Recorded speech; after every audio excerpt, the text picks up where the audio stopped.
Greetings, this video shall be about reasons why we are not alone. How the human psyche has reached into levels where it must be clear and must be evident, as in the overwhelming evidence of things we find, we see and report from the sky.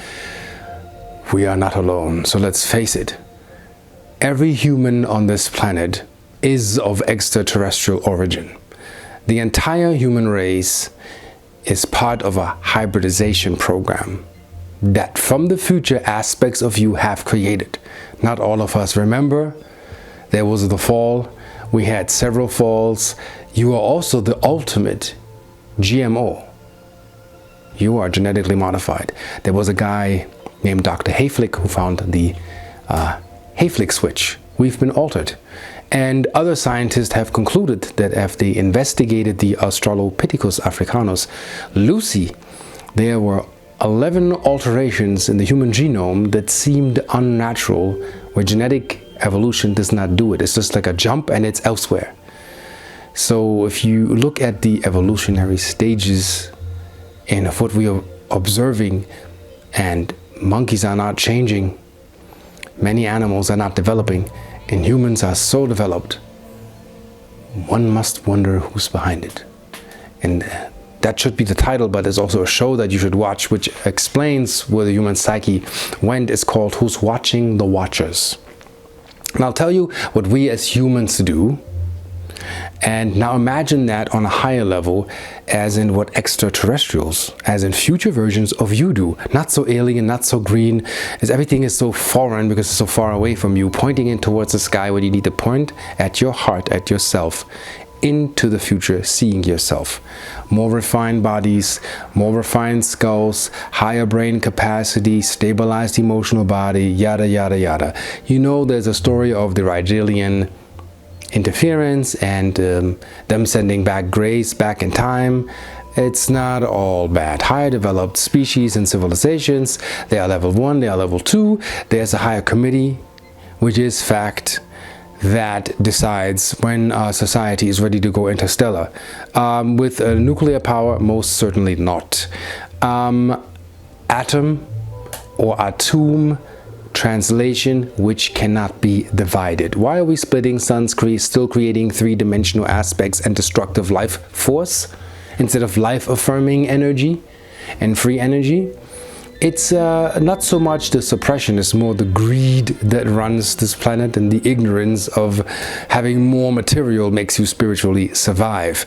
Spirit is the software, the body is the hardware. When you upgrade the software, guess what? The self-aligning hardware components will also upgrade. Well, you need avatars, mysticism, occultism, all of these labels that define the higher aspects of what spirituality is or superpowers in order to understand what actually is being explained. Now I'm bringing to you a little story that, spoiler alert, Star Trek Next Generation, it is called Who Watches the Watchers.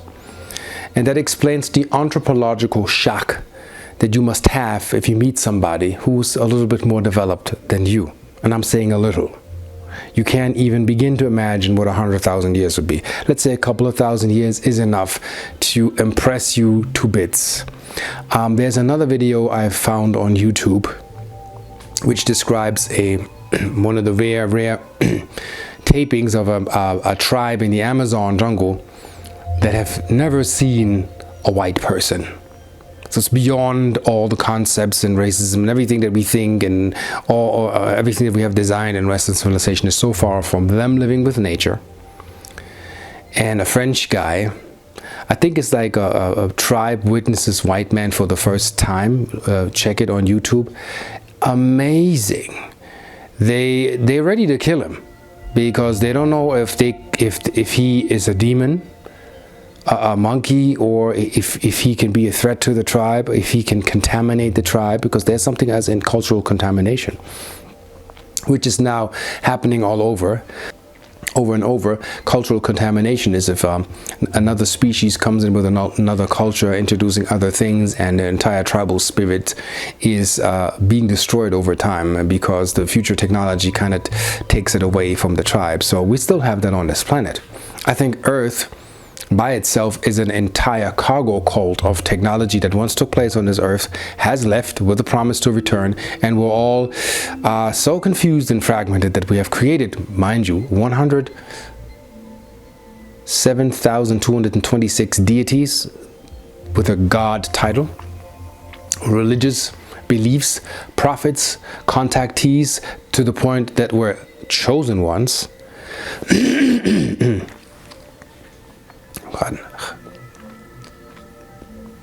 Such as Ezekiel, Manetu, gods like Odin, Odem, Zeus, Zaza, Aphrodite. I mean, many deities, all with supernatural powers, and we think it's a myth.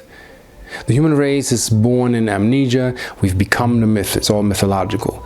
I find it interesting that many of the Indian, the Hindi, if I pronounce that correctly, way of life, say that Westerners think that our books are myth. We know these are documentations of what took place. There are descriptions of vehicles that could fly. They're called vimanas in scrolls that are 6,000 to 7,000 years old. So you really have to now let go of the ignorance. Those who know where I'm coming from, I'm preaching to the choir. It's for the non-believers, where you really have to adjust your mind into that you're so much more than you thought that you believed you were.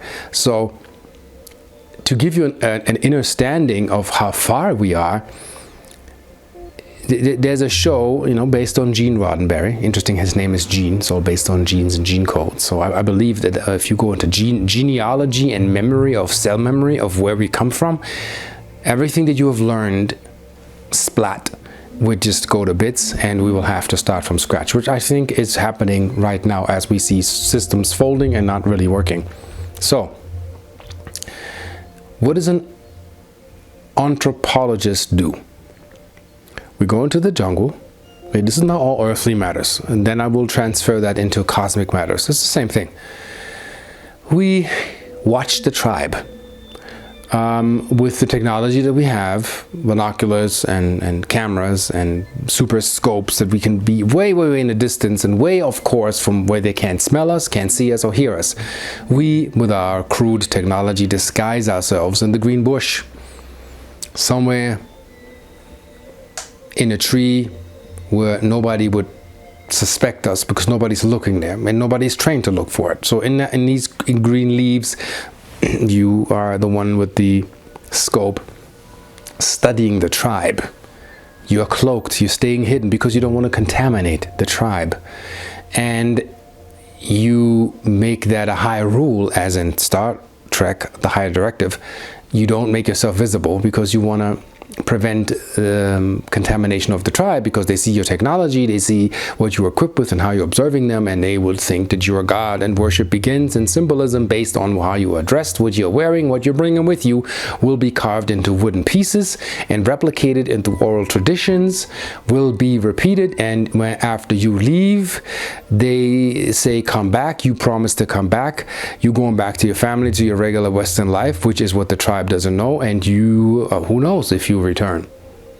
So now look at this from a cosmic point of view. When you get discovered, what happens? So in the Star Trek show Who Watches the Watchers, there is an anthropological outpost on Mintaka 3. I mean, imagine a movie script channeled that precise.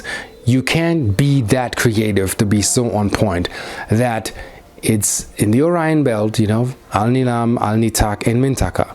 But there's a Mintaka 3.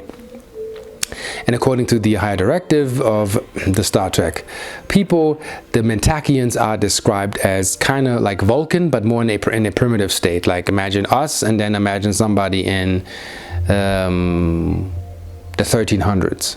So the Vulcans have a supreme mind state, and they're very rational and very on point and very smart, intelligent. So the precursor of what's to become the supreme Vulcan. The pointy ears, and there's an outpost somewhere in the rocks that have projected a solid hologram of a rock as an outpost to observe the Mintakian race. So one of their generators fail, and the hologram flickers, and their cloak is not protecting them anymore. So the outpost in the rocks way in the desert can be seen by the Mentakians. Now here's what happens. They call in Picard to come in to help them to change and fix the batteries so they can turn the hologram back on to prevent accidents, which is exactly what happens. But yet two of the Mentakians spot them and they're like, you know, what in the heavens is this? It decloaks and they see the laboratory in the rocks. So one of them, a male, climbs up and by mistake touches laboratory equipment, gets zapped, falls down, breaks his leg, is severely damaged. He thinks he's about to die. So the doctor on the ship, kind of semi-breaks protocol, goes down there, says to beam up. The daughter of that older guy, which is Mentakian, watches the scene. They get beamed up and they sedate him on the ship, fix his bone. They have the modality to heal bones like within 15 minutes. This guy's like, they brought me back from the dead. They must be gods. And he looks at everybody in a daze because he's kind of like under some intergalactic morphine, so it's kind of dreamlike state. Now imagine where we are with our abductions, same storyline, and if we don't get it, it's like really laughable. We have to just put our brains together to understand that it is so. So in the days, he's like, he looks and he realized there's one who seems to be the most high, not God, no, this Captain Picard. He's the one who gives orders. Everybody else seems to follow him and obey and follow directive. What he says goes. And he's like, well, everybody heeds to this guy and they call him the Picard. So he's like, there's a supreme being that's called Picard, and they can bring dead back to life and heal wounds and bones. They're almighty, they're supreme, and the contamination begins. In that stage in the show, they're still working on memory wipes, which is what our futuristic brothers and sisters from the stars, which is us from the future, do. They memory wipe us for our own protection because the contamination needs to be buffered, because you know what happens when you introduce high intelligence, supreme intelligence to low intelligence, usually you get killed. Like introduce a caveman to an Antarian.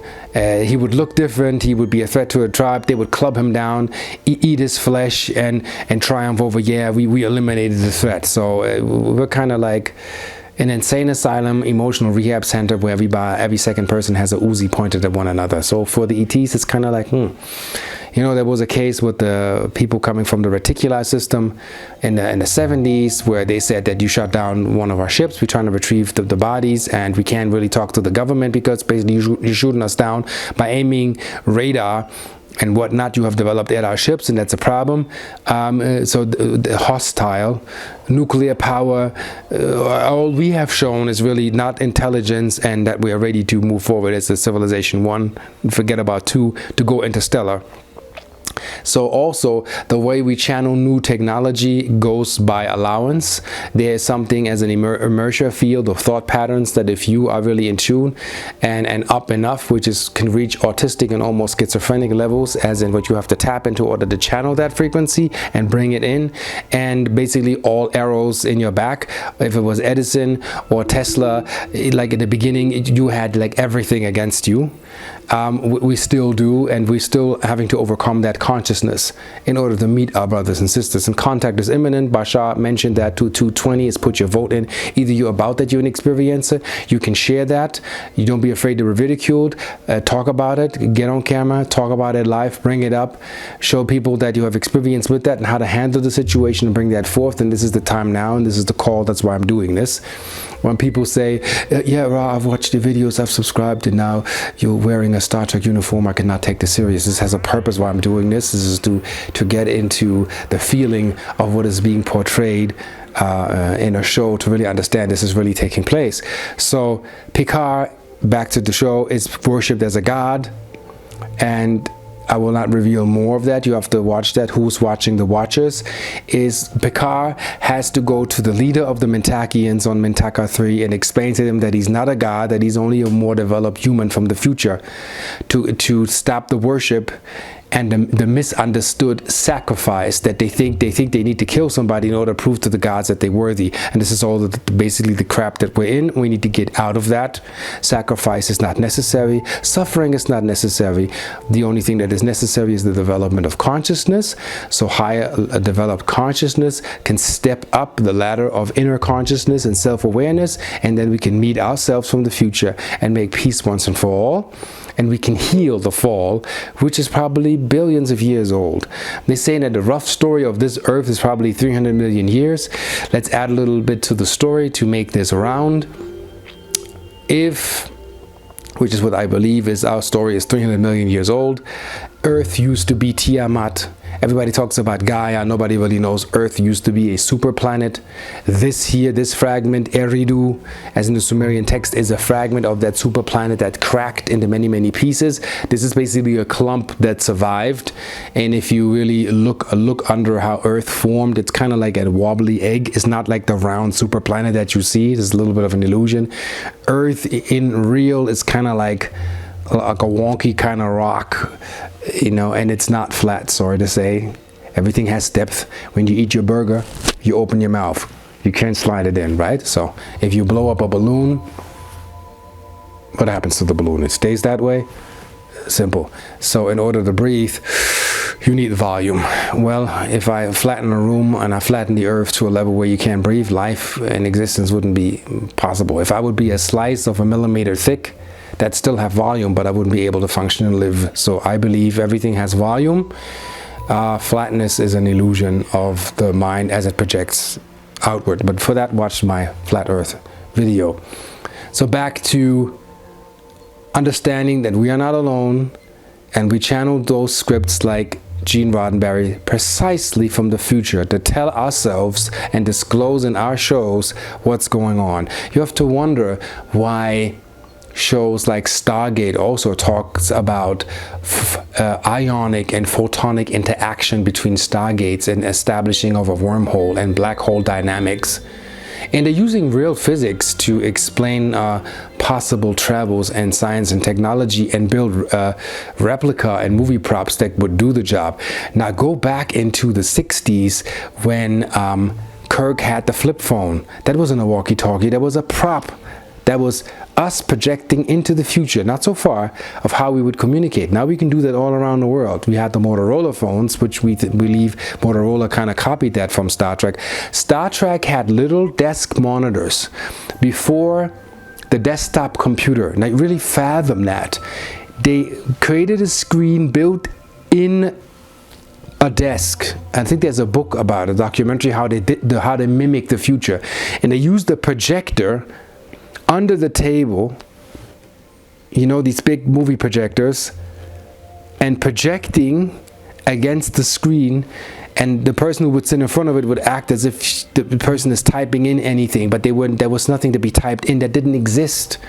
They had, before the invention of the floppy disk, they had these PVC plastic discs that they would slide in as archives and crystals as archives, and something would appear on the screen, which was all mimicry and imitation of the future. Most of the things that they have preconceived are in our modern day technology. Imagine Star Trek Next Generation, not so far off, late 80s. They had tabs that were screens where they would film a screen and they would run around and push buttons that wouldn't do anything because the screen was a prop, it was a mimicry. Now what do we have in the future? We have iPads, we have glass pads, we can mimic that. We are ready to produce holographic projections, still refining the technology. This year we have managed to teleport the first photon 300 miles into outer space using quantum entanglement. So we're not so far off from what we are preconceiving. So have an open mind to what is. For those who want to study, watch those shows, recap, watch The Expanse, which is a new show, amazing, amazing.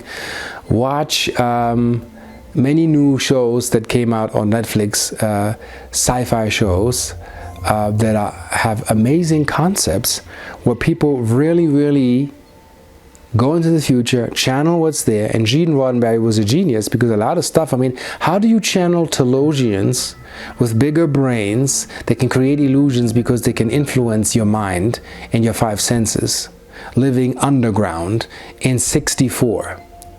How do you channel something like the Telos system? How do you have Deep Space Nine, which is based on a channel named Phyllis V. Schlemmer, who dedicated her book to Gene Roddenberry? Gene Roddenberry took note when this channel, Phyllis V. Schlemmer, the book is called The Only Planet of Choice, the Council of Nine, the 9-member crew of the Star Trek. This is all channeled material. Star Wars is based on the Orion Papers and the Orion conflict. We are regurgitating mythological storylines, so we think, because we forgot that we fell, we blew up planets, Maldek, Phaeton. All of these things are written in history. They are documented. And when we understand that myth is not myth, it's actually documentation, very, very, very far back in time. Also watch Star Wars, The Last Jedi. When they blow up the city of the Jedi. I believe that's what happened to Earth. They used the Death Star to shoot on the city of the Jedis, and the city basically turns upside down. Now imagine Earth having vitrification, stuff turning upside down. Madame Blavatsky said, and here are the two mind-blowing things. She said that and here's the question, what was first, the chicken or the egg? The egg. A supreme being conceived the human vessel with all of that we have to go through 76 trillion years ago, as an image from a higher realm, as a super programmer, and projected it into this field, and we're filling in the blanks basically with our consciousness. Yes, this is a quantum entanglement, this is a quantum hologram, but consciousness is real, and depending on how you develop your avatar, it can get realer or less real. If you become the programmer, you learn to control. Watch the movie Tron and Tron the Legacy, where they say, are you a program or are you a user? A user is like a god, because you can revive programs, you can remodel program. A program is somebody who is unconscious. So are you a shell? Are you an actor? Or are you a conscious, active participant in the universe, modulating the quantum hologram? And this is your mission. And that's why we create those shows, to wake you up, to bring back into sequence who you are and turn back the memory. So conservatively speaking, imagine you can tap into 2.5 million years of cell memory, where your ancestors have been, where they came from, and how they traveled the stars. Also watch the movie John Carter called Princess of Mars. The book was written 150 years ago. How do you write a book 150 years ago knowing that on another planet the gravitational field is different? Because you know it. This is not coincidence, and he's not the only one. Jules Verne had written that 120 years ago with the Nautilus 20,000 miles beneath the sea, and how they used gold as a zero field energy source. In books that old, A Rocket to the Moon, the war between Russia and America, all preconceived. There was another one, it was called The Sinking of the Titan, where before the Titanic sank, a book was written 50 years before, if I'm not mistaken, where you see the Titanic as it was built and colored as an imaginary picture of an ocean liner that sinks. Because do not underestimate the human psyche and the morphogenetic field. The more in tune we are with the spheres and what is, the more we can actually preconceive where we're going. And on that note, live long and prosper. And I see you on the flip side, as usual. This is your captain, Commander Arcturus Ra, signing off.